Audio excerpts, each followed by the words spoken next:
Emily, thank you very much for sitting down with me and having this talk. Your life changed a little bit recently. Michaela Peterson, she reposted a message you sent to her about your great progress you've seen on the carnivore diet. And so from your postings on Instagram, I also read that you were in the hospital in March. And so if you could tell us a little bit about that and if the carnivore diet had anything to do with the fact that you're not in the hospital anymore. So that would be great. Yes, thank you so much for having me and for being interested in my story. I didn't think it was that interesting, but once I told it so many people, I realized that it was important that I tell my story. As far as the hospitalization, it was kind of surprising the way it happened because I started carnivore February 24th of this year. So this is all really fast, the way this has happened. And I started at the 24th, and I started it because of my mental illness. I've had debilitating bipolar disorder for years. Been treated for it. Medications have helped some, but I was never fully functioning.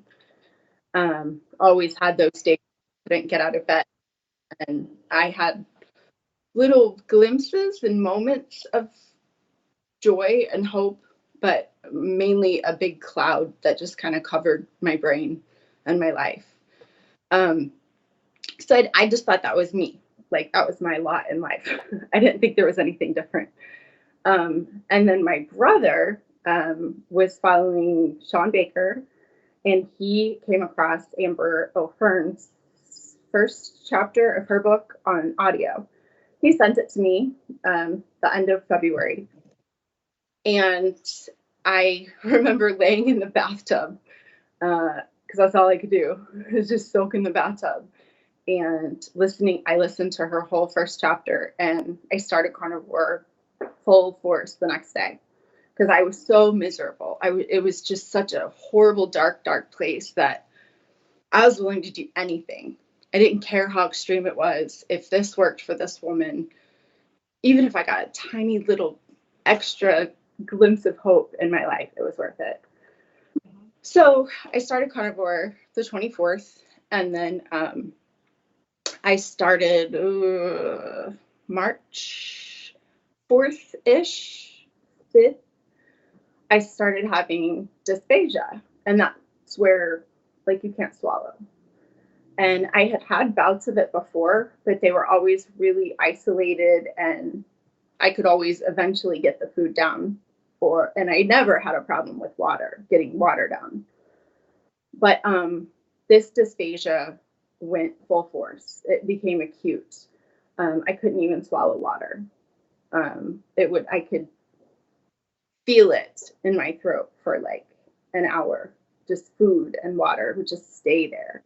And I tried so hard, and I stuck with carnivore. Like, it's just crazy that I did this, but that's how desperate, that's how dark everything was. I didn't want to let go. Thankfully, I had a Vitamix, and so I was able to make like a pate. Like I put the meat in the instant pot, made it soft as possible, and then I did Vitamix, and so I was able to get down a couple of bites a day. But obviously, that's not enough. So I blacked out on March 12th due to dehydration and malnutrition. And I woke up in the middle of the hallway and thankfully texted my mother, and she took me to the hospital.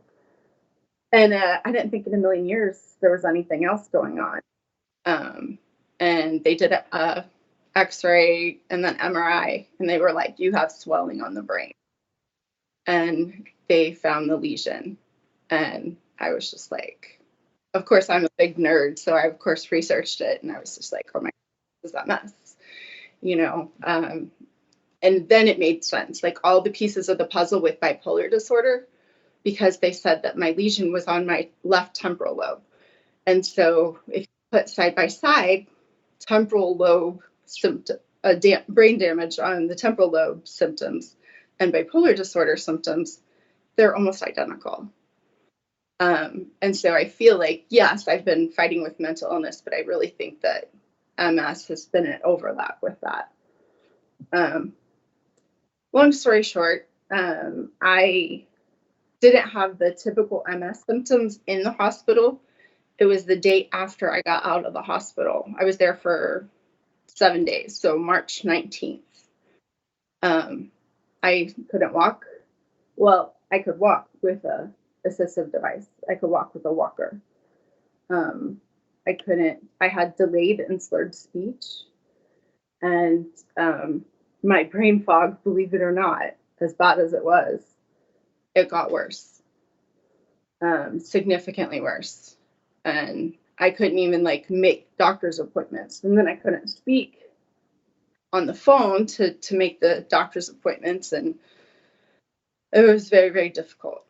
Um, and then I kept with the carnivore. I literally would just like do everything I can. That was my main job every day, was to cook a ribeye. It took everything I had just to get up, walk with my walker to the stove, get on a stool, sit there and cook a ribeye, cut it up because I didn't have the fine motor skills, cut it up, and then eat it. And eating it was fine. My dysphagia had been resolved by then. But day by day, I got stronger and stronger. And May 9th was the last day I had any symptoms of MS. And my brain is the coolest thing that came back. I mean, the not walking and talking thing sucked, but being able to think again is something I never even knew to hope for. Oh, this is absolutely amazing. So this must have been pretty scary to hear that you have a swelling in your brain. Terrifying. Yeah. And I'm 40 and I felt like, dang, like, why are you going to kick me when I'm down? Like, I can't take anymore, you know? And it was almost like, and I know this sounds mean, or I don't know, I don't want to offend anyone who has MS like I do. Um, but MS was a gift to me because I feel like it brought everything to the surface and got me to that place of such despair that I had nothing but a choice to fight. And it gave me more motivation and strength to fight because I was like, oh heck no, like I'm not going to lay down. I'm not going to let this take me. And I'm glad that it brought everything to the surface because I never even knew that I could feel this good on stage. Yeah. So you said that you managed to stay carnivore through those 7 days in hospital, correct? Yes. How did you do that? Well, I had made in my Instant Pot, I had made a big batch of beef broth, yeah, bone broth, and I put it in little Ziploc bags, and I had stored it in the freezer. And so I asked my mom to bring me little baggies, and then the nurses would heat it up for me. And so I had bone broth in the hospital, which really helps during the dysphagia because I sometimes that's all I could get down was liquid. And then the nutrition people would come by, like it from the cafeteria, and they would try and get my order, and I would just tell them, nothing but meat, nothing but meat, and so they would give me extra meat instead of the pudding or the vegetables or bread or whatever. So they would accommodate me. That's pretty cool. Yeah. Um, so that I understand it, so you started carnivore on February 24th, but then on March 13th, you collapsed because of malnutrition and dehydration, yes, was it? So, okay, didn't that scare you? Didn't you think, maybe the carnivore way isn't working out? Maybe that's wrong? 100%. Yeah, that was a thought in my head. And I was actually messaging with Amber O'Hearn the other day, and I said, I know this sounds weird, but I feel like the carnivore was purging my body of all of the crap, because I went straight from the standard American diet to overnight carnivore. Like, I wasn't messing around, and I wasn't eating anything healthy whatsoever before. So my body went into oh my gosh. And I feel like it was like detoxing, almost like getting rid of everything. And so I believe that it kind of brought the MS to the surface. And I'm grateful that it did, because then I knew what I was fighting. I had no idea what I was fighting until it showed itself and it reared its ugly head. And then I was like, okay, let's address you. So I really think that was part of it. right. So I'm sure if you have researched this a little bit, I'm sure you're aware of oxalates that can accumulate in our body. So maybe it's possible that what happened and what brought that the crisis about in your case was like this purging of oxalates that happened. I don't. Have you heard about this oxalates? Is that like oxidative stress? Well, they can cause oxidative stress, but oxalates are basically like tiny crystals, and they're contained in essentially all plant matter. So all plant foods contain those tiny crystals. Some plant foods have more of them, others have less. And so basically they can accumulate and they can store in like every part of your body, your brain, your joints, your muscles, your kidneys, everywhere, your thyroid, and they can cause all sorts of issues. So working theory in the carnivore world is that this is one of the big problems. That this is also one of the main reasons why carnivore helps, because there are no oxalates in meat.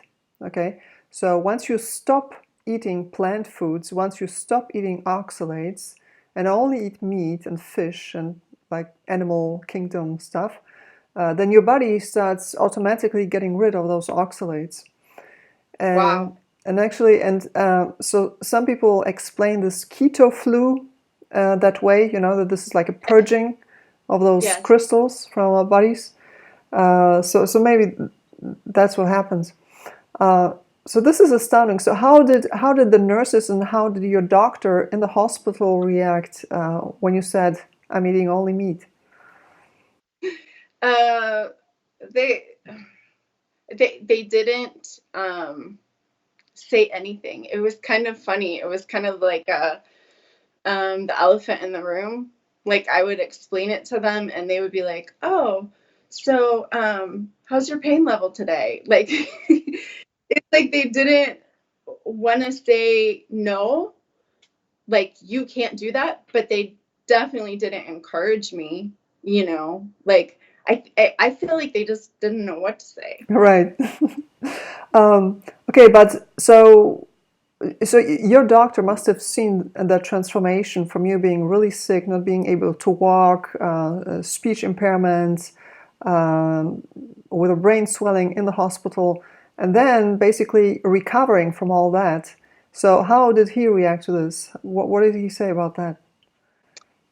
Well, from the first MRI, which was March 12th, yes, March 12th, to the second MRI, which was April 14th, I think. It was like a month apart. He compared those two, and he said that the lesion had reduced by 50%.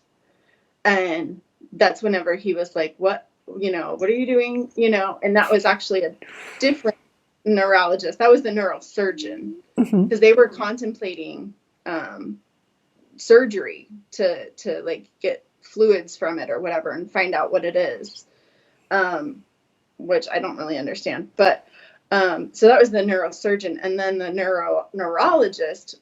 When he saw the third MRI compared to the first and second, he was the one that he turned. I remember he turned around to me and he goes, "What did you say your name?" He goes, "This is significantly improved." and I haven't even treated you yet. Hold on a Because sec. it's a really slow process to where they get to the point where they actually treat you. Right. So hold on a second. The first MRI was taken on March 12th or 13th. Then the next one a month later, so it must have been April 12th. And then the third one, when was it taken? Exactly a month later, Okay, May so 15th or 14th, something like that. okay, so how did the third MRI compare to the second one? He didn't say anything about the size. He just said it significantly improved. That was his words. Uh-huh.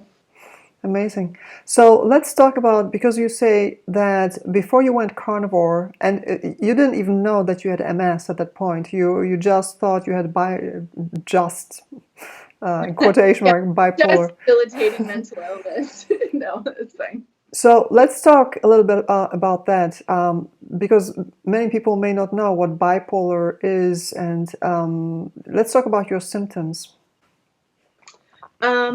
Well, it started out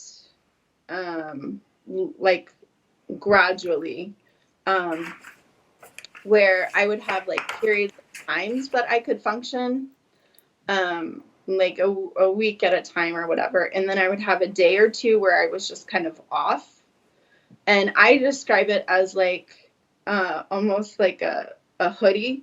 Like I just could feel like a hood or a hoodie like over my head. And it was just like I didn't want to look at anyone. I didn't want to talk to anyone. I didn't want to make eye contact. I wanted them to just shut up. Like it was like a sensory thing. Um, I call also my coping technique.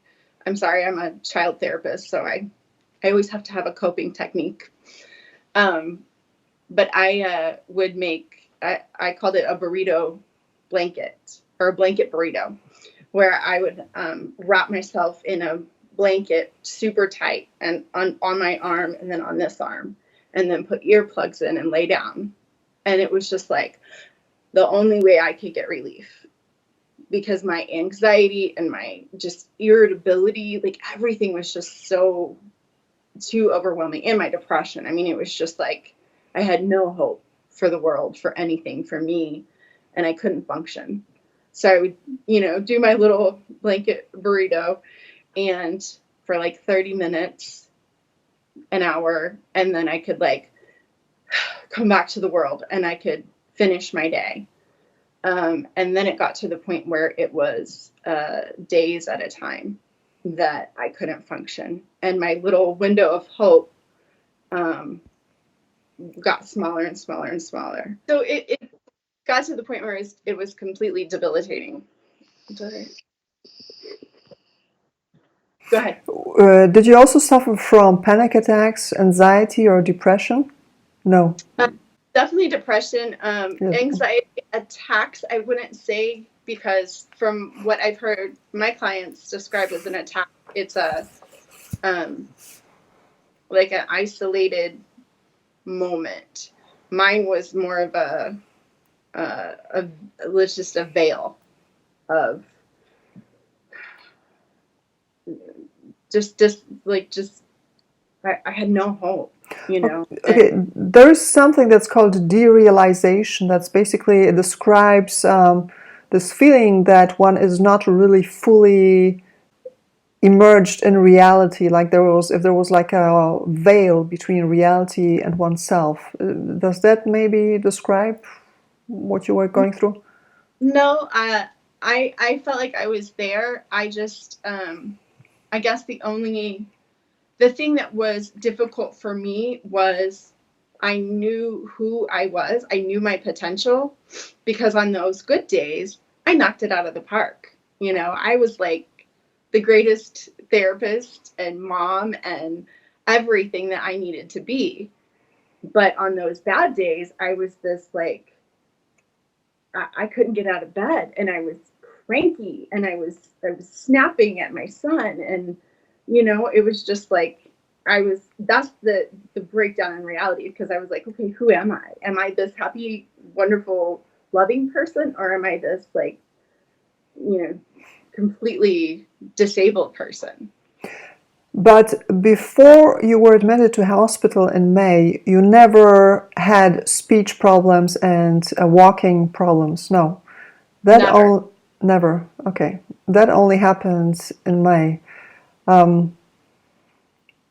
Okay, so there was you posted a picture of your son feeding you while you were in hospital. Can you explain that? Why he did that? He it was I'm a single mom, and so I'm his, everything. Um, and so for him to see me so sick was just like really overwhelming to him. I mean, he was 10 at the time. He's 11 now. Um, no, he was 11 then. I'm sorry. He was 11 then. Um, and he said, "What can I do? What can I do?"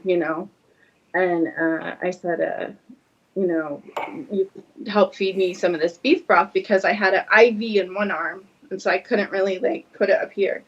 And then I could start to feel that MS, like I couldn't really lift, and I didn't have the fine motor skills. And so I said, "You can feed me the broth." And so he did. He sat there and fed me the beef broth, and then just loved on me. And that was the best medicine I could get. So you had so the situation was getting so critical that you were actually losing the ability to use your hands and your arms. Yeah, I was surprised because I didn't know that I was experiencing that symptom due to MS, but I actually started feeling the pain and just the discomfort and weakness. Like I felt like I had done CrossFit on my elbows only. Hmm. Like it was severe muscle soreness just on my elbows. I had been feeling that for a year, and I had no clue that it was MS until MS really full force hit, and I was like, "Oh, that's what I've been feeling," and now it's 100% resolved. Okay, so you overcame your doubts as far as the carnivore diet was concerned, and you just pushed through the whole time. And then you say that May 5th was the last time that you had any MS symptoms. So that's more than 2 months ago. Yeah. So is it did they improve gradually, or was it like from one day to another? Yes, I'm actually kind of a nerd, and so I charted all of my symptoms Uh huh. for every day. And because I wanted to make sure that I explained everything to the doctors, because this was so confusing to me anyway. And there are periods of days where I would be fully functional, um, and then it would come back. And so I think my longest day or longest period that I had good days where I could walk and talk and think was 2 days in a row. And then everything would come back like full force. Couldn't walk, couldn't talk, brain fog. And then, like I said, on May 9th, it it cut off. Like I was able to function, and I just like with bipolar, I'm always waiting for the other shoe to drop. So I and I still do a little bit. I mean, because the nature of MS is that your symptoms come and go, and so I for a long time I was like waiting for it to come back, but so far it hasn't. You know, it's been that long. Wow. So, but there's is it are there some days where it's a little better and a little worse, or is it like constant that you've been really constant pretty well since May 5th? No, I did have I started working back full time, and full caseload and everything, which I love my job, but just the stress of being a single mom and working full time again after being so sick for so long, um, just that increase of stress. I was fine at first, but then about like 3-4 weeks in, I just had a lot of clients and everything, which is great. I mean, I'm blessed, but I could feel it in my arms. Like it was just like this tingling. And I immediately, it was almost like PTSD. I was like, like, oh my gosh, it's coming back. And so I ate a lot of fat. I just went I went straight to the grocery store. I got the biggest, fattest ribeye I could find. And my dad, he makes in the Instant Pot, he makes brisket and stuff like that. And so I had just a lot of fat and meat. And then it resolved. And all I can do is process of elimination, and I really think that helped, And of course, I slept for I didn't sleep for a day, but I took a day off. Mm-hmm. So let's go a little more in depth into what exactly you're eating. So is it just steaks, or do you also eat other foods, other meats? Do you also eat fish, seafood? Do you eat dairy? Well, I did more of an elimination diet because I didn't know what I was reacting to. Once I learned more about Mikhaila Peterson's experience, I realized that I think it's more about some of the food sensitivities that I have. And so I removed everything for the first 30 days, except for beef, pork, fish, shrimp. I think that's it. Mm-hmm. Yeah. Oh, and ghee. I use ghee instead of butter. Mm-hmm. And some spices, and I think mustard, a special, the mustard that doesn't have, I think all mustard doesn't have sugar in it, but, and then I only drink water and unsweet tea or hot tea that's not sweetened. And so then after 30 days, I would reintroduce food once a week. And every single food I reintroduced, I had a reaction to, pretty significantly. So I've stuck to the basics, and I'm happy with that. And I'm so satiated and full and have so much energy. Mm-hmm. Do you eat any dairy except ghee? No, I had a reaction. Mm-hmm. Yeah, I see. I was bright red and just all, not hives, but splotchy. It was really, and it was within minutes. Wow. Of drinking milk. But you're fine with pork, yes? Yeah, I've had no reaction. I did have a reaction to shrimp, and I tried it 3 different times. I isolated it 3 different times because I love shrimp so much.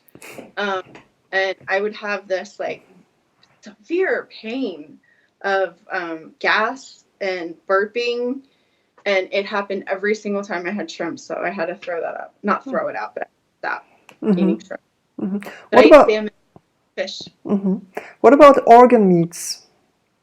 I do whenever I get the chicken quarters, or I put a whole chicken in the Instant Pot. Mm-hmm. I eat everything that I can that's not a bone or cartilage that's too tough. But I haven't directly eaten a plate of beef liver or chicken liver. I'd like to try it, but I just don't know how to cook it for the right flavor. I haven't experimented with that. I try to make everything really easy because I'm not real. So, have those symptoms of the bipolar condition, have they come back since May 5th? Like that feeling that you said that you just needed to go into your safe space, and no, nothing? Zero. And I think that baffles me more than anything, because I've fought it for so long. I've been on so many medications. At my most, I was on 900 milligrams of lithium a day, 80 milligrams of Prozac a day, 60 milligrams of Adderall just to get out of bed. And then I was on Ambien, I don't know how many milligrams at night. And I've been able to get down just before carnivore. I had gotten down to 300 milligrams of lithium, no Prozac, 40 milligrams of Adderall. and then I think Sonata is like a less intense night med. Mm-hmm. And I was on blood pressure medicine. But since all of the carnivore and stuff, I've been able to take out the Adderall and the night medicine because I think those kind of played together, you Mm-hmm. know. And then I got off the blood pressure medicine because I've lost all the weight and I'm not on Adderall because How I didn't much need. how much weight did you lose? Oh, that was crazy too. It was just like the coolest side effect, but it wasn't my intention at all. Like I like being a thick girl, you know, like I like having a butt, and I had no problem with my weight. I thought I was beautiful at 240, you know. So that wasn't really my goal, but it was kind of cool. At February 24th, when I started this, I was 230. And I think I weighed myself yesterday and I'm at 167. Wow. So yeah. It sucks though because I don't have enough money yet for clothes. So I'm just like, I keep tightening my belt and adding notches to my belt to get it smaller. It's just so my pants don't fall down. So one interesting thing that you mentioned is that you have amalgam fillings in your teeth, correct? 8 of them. 8. Yeah. Wow. And you're intending to get rid of them, right? Yes, I went to a biological dentist and learned so much that I had no clue about. You know, I've been going to just regular dentists. And it wasn't until I started researching MS that I realized I need to go to someone who is specifically trained in removing amalgam. Is that how you say it? Right. Mm-hmm. Amalgam fillings with ozone therapy. And anyway, so it was like $500 for the consultation, but it was worth it because I learned more in that hour and a half than I have ever learned or known about my teeth. And I realized that my mouth is, you know, the gateway to my health, you know, and Mm-hmm. it's critical. It's very critical that I have healthy teeth and a healthy mouth. Right. So it's on my to-do list, but it's Mm. $6,000. So yeah, So there is some theorize that there may be a connection between MS and amalgam fillings because they off-gas mercury. You know, it's just a theory that hasn't been proven yet. But I think it's really astounding that even with the amalgam fillings that you have, you are still able to completely reverse the symptoms through the carnivore diet. Now, one thing, if you went to a biological dentist, then they may know about the safety precautions that need to be in place when the amalgams are removed, because this is very important. Because once they start drilling them out, there's so much mercury vapor that gets produced, and it's very important that you don't breathe it in. So there's in general like 5 things that really should be in place, and one of them is you should have an external breathing source. They have that. yep. Okay, that's awesome. That's very good. Then they should lay out the inside of your mouth with I forgot what it is. It's like a rubber dam. It's either a rubber dam. That's one possibility. Another is that they use like a plastic contraption that they put over the single tooth that they're working on, and there's like a suction attached to that plastic housing kind of thing, and there's this strong suction basically pulls out all the vapor. So that should be in place. Then they should also ideally use a very either a slow drill, okay, because a slow drill does not produce as much vapor. There should be also a water drizzling at the same time to reduce the vapor production. So those are some of the most important things that should be in place. But it seems like you're in good hands there, and they know about it.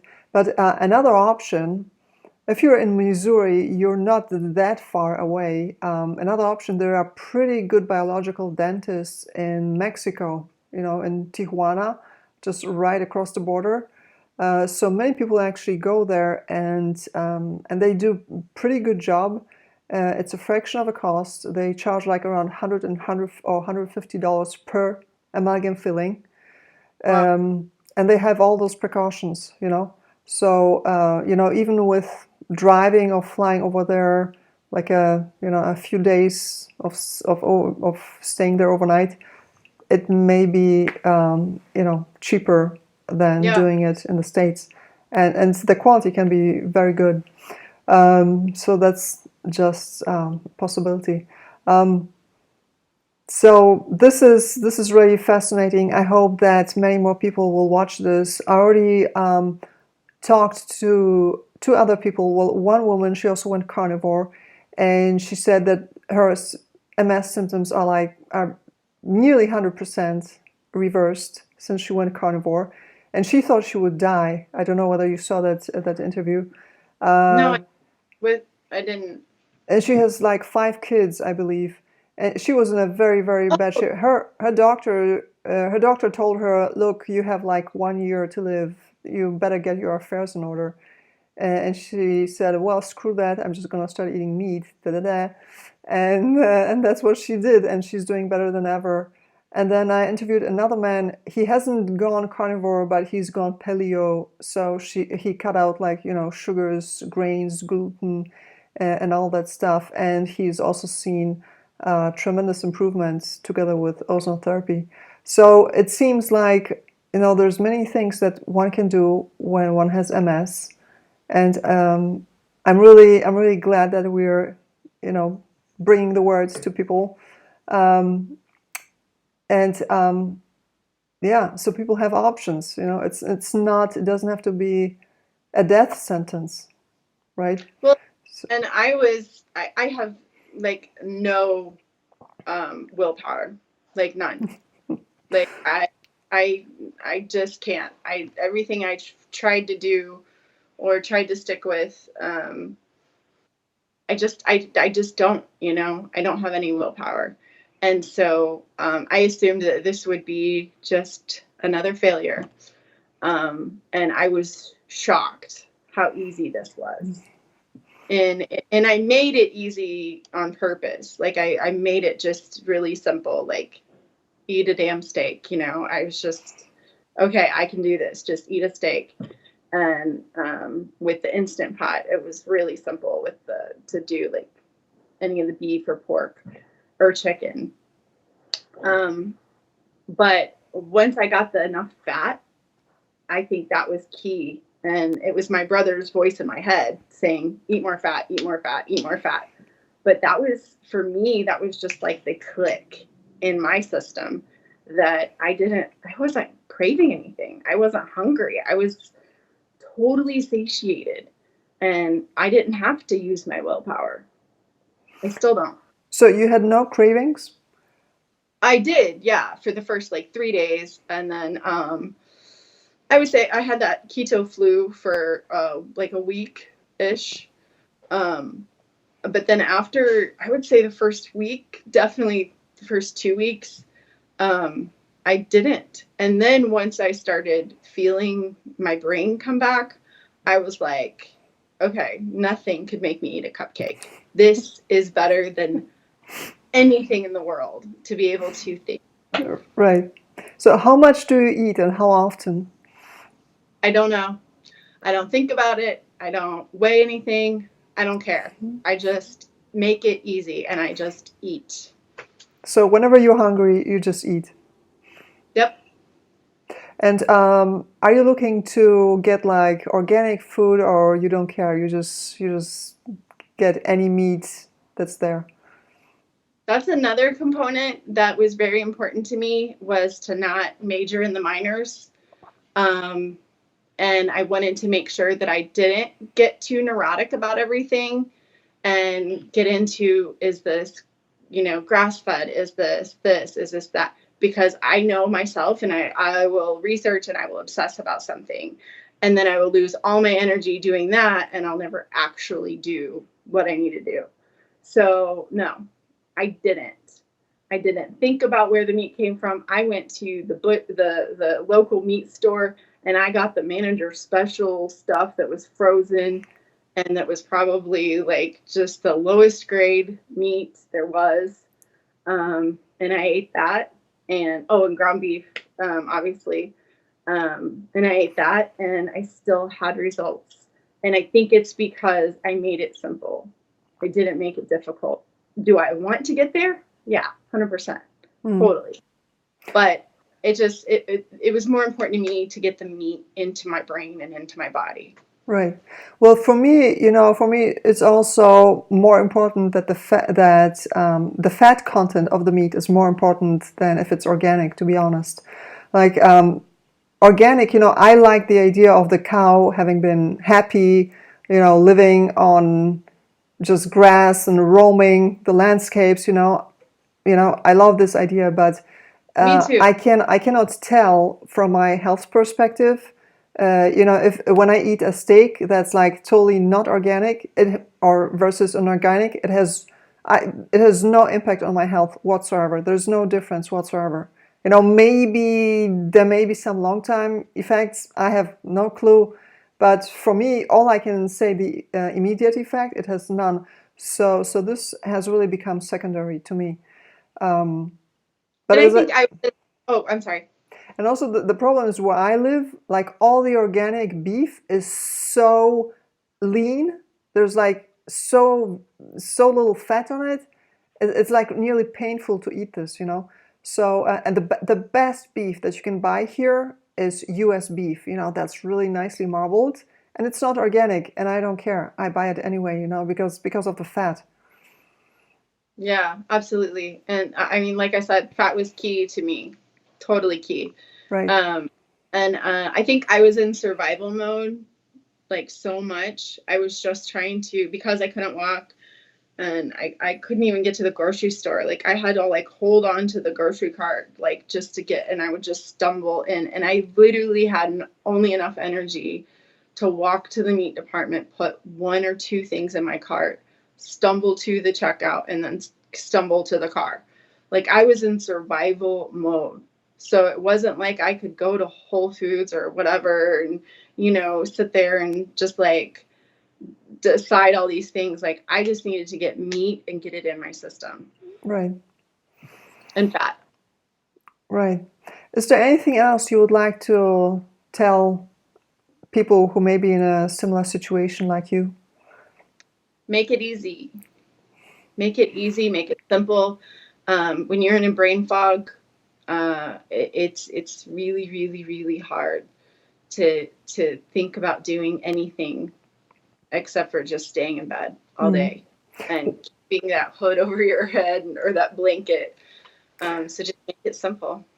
One other thing, are you spending now more money on food than before? That was hilarious. No, it is crazy. I would have never thought in a million years how much I would have cut my food budget. I haven't, because I'm trying to make it easy, so I haven't compared the numbers, and numbers don't work for me anyway. But no, it's significantly, significantly less. Awesome. Well, Emily, I'm out of questions. So we're at the end. So thank you very much. I don't think you're ever out of questions. You got great questions. Thank you. So yeah, thank you very much for doing this. And yeah, let's spread the word and stay healthy. Great. Thank you so much. Bye.